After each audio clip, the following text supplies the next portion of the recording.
നമസ്കാരം, ദീപിക ന്യൂസിലേക്ക് സ്വാഗതം. പ്രധാന വാർത്തകൾ. സ്വർണ്ണപ്പാളി കേസിൽ അറസ്റ്റിലായ പത്മകുമാർ പറഞ്ഞ ദൈവതുല്യർ ആരൊക്കെയാണെന്ന് തനിക്കറിയില്ലെന്ന് തന്ത്രി കണ്ഠരര് രാജീവർ.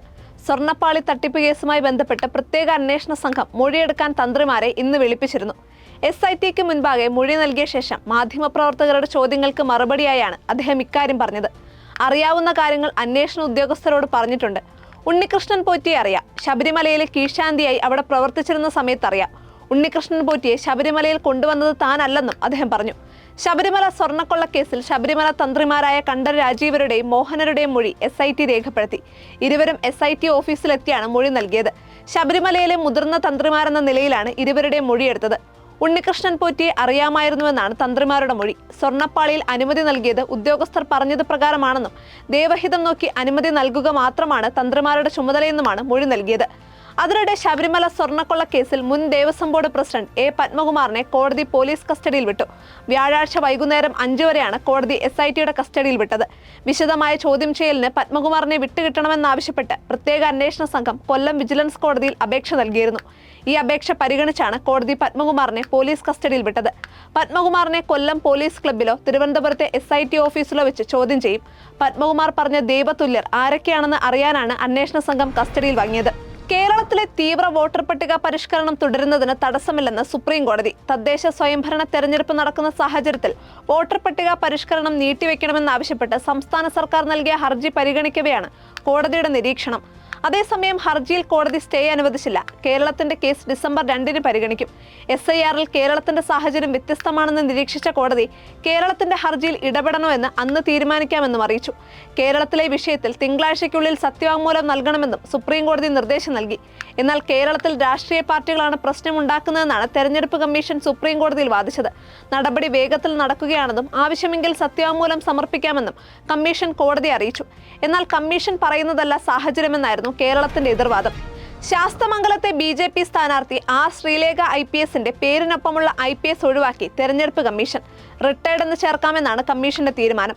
R. ശ്രീലേഖ IPS എന്നെഴുതിയതെല്ലാം മായ്ച്ചു കളയാൻ കമ്മീഷൻ നിർദ്ദേശിച്ചു. അതേസമയം IPS ഇല്ലെങ്കിലും തന്നെ ജനങ്ങൾക്കറിയാമെന്ന് R. ശ്രീലേഖ പ്രതികരിച്ചു. മുനമ്പത്ത് വ്യവസ്ഥകളോടെ റവന്യൂ വകുപ്പ് ഭൂമിയുടെ കരം സ്വീകരിക്കണമെന്ന് ഹൈക്കോടതി ഇടക്കാല ഉത്തരവ്. ഭൂമിയുമായി ബന്ധപ്പെട്ട വിവിധ ഹർജികൾ തീർപ്പാക്കും വരെ ഇടക്കാല ഉത്തരവ് ബാധകമാകും.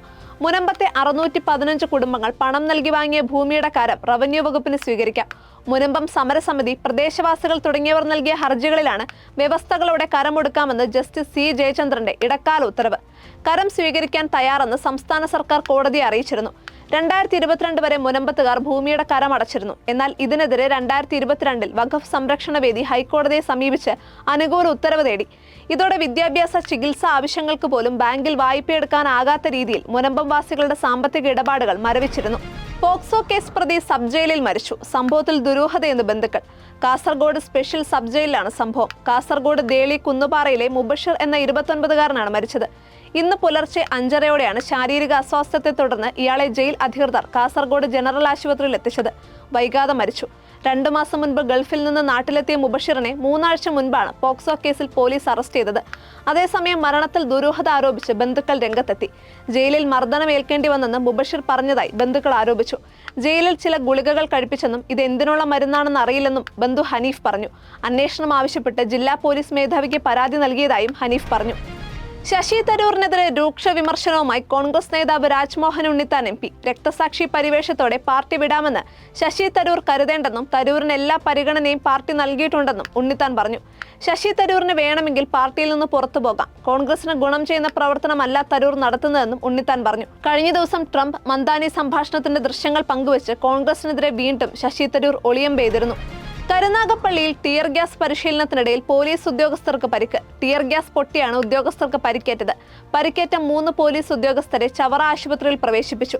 2 വനിതാ പോലീസ് ഉദ്യോഗസ്ഥർക്കും 1 പുരുഷ പോലീസ് ഉദ്യോഗസ്ഥനുമാണ് പരിക്കേറ്റത്.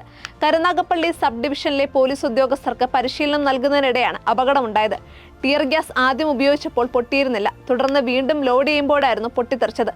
സംഭവത്തിൽ വിശദമായ അന്വേഷണം നടത്തുമെന്ന് കരുനാഗപ്പള്ളി SP അറിയിച്ചു.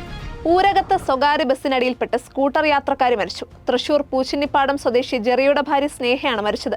പൊറത്തുശ്ശേരി വില്ലേജ് ഓഫീസിലെ ജീവനക്കാരിയാണ് സ്നേഹ. സ്കൂട്ടറിൽ പോകുന്നതിനിടെയാണ് അപകടമുണ്ടായത്. സ്വകാര്യ ബസ് മറ്റൊരു ബസ്സിനെ മറികടക്കുന്നതിനിടെയാണ് അപകടമുണ്ടായത്. ബസ്സിനടിയിൽപ്പെട്ട് ഗുരുതരമായി പരിക്കേറ്റ സ്നേഹയെ ആശുപത്രിയിൽ എത്തിച്ചെങ്കിലും രക്ഷിക്കാനായില്ല. പോസ്റ്റ്മോർട്ടത്തിന് ശേഷം മൃതദേഹം ബന്ധുക്കൾക്ക് വിട്ടു നൽകും. ദക്ഷിണാഫ്രിക്കയ്ക്കെതിരായ രണ്ടാം ക്രിക്കറ്റ് ടെസ്റ്റിൽ ഇന്ത്യക്ക് ദയനീയ തോൽവി. 549 റൺസിന്റെ കൂറ്റൻ വിജയലക്ഷ്യം പിന്തുടരുന്ന ഇന്ത്യ അവസാന ദിനം വെറും 140 റൺസിന് പുറത്തായി.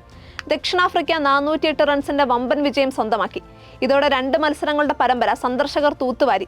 2000-ന് ശേഷം ആദ്യമായാണ് ദക്ഷിണാഫ്രിക്ക ഇന്ത്യയിൽ ടെസ്റ്റ് പരമ്പര നേടുന്നത്. അർദ്ധ സെഞ്ചുറി നേടിയ രവീന്ദ്ര ജഡേജയ്ക്ക് മാത്രമാണ് ദക്ഷിണാഫ്രിക്കൻ ബൗളിംഗിന് മുന്നിൽ പിടിച്ചു നിൽക്കാനായുള്ളൂ. 37 റൺസ് മാത്രം വഴങ്ങി 6 വിക്കറ്റ് വീഴ്ത്തിയ സ്പിന്നർ സിമോൺ ഹാർമറാണ് ഇന്ത്യൻ ബാറ്റിംഗ് നിരയുടെ കഥ കഴിച്ചത്. കേശവ് മഹാരാജ് 2 വിക്കറ്റ് വീഴ്ത്തിയപ്പോൾ മാർക്കോ യാൻസൺ, സെനൂറൻ മുത്തുസ്വാമി എന്നിവർ ഓരോ വിക്കറ്റ് വീതം വീഴ്ത്തി. ഇതോടുകൂടി പ്രധാന വാർത്തകൾ അവസാനിച്ചു. സത്യസന്ധമായ വാർത്തകൾ അറിയാൻ ദീപിക ന്യൂസ് ഫോളോ ചെയ്യൂ.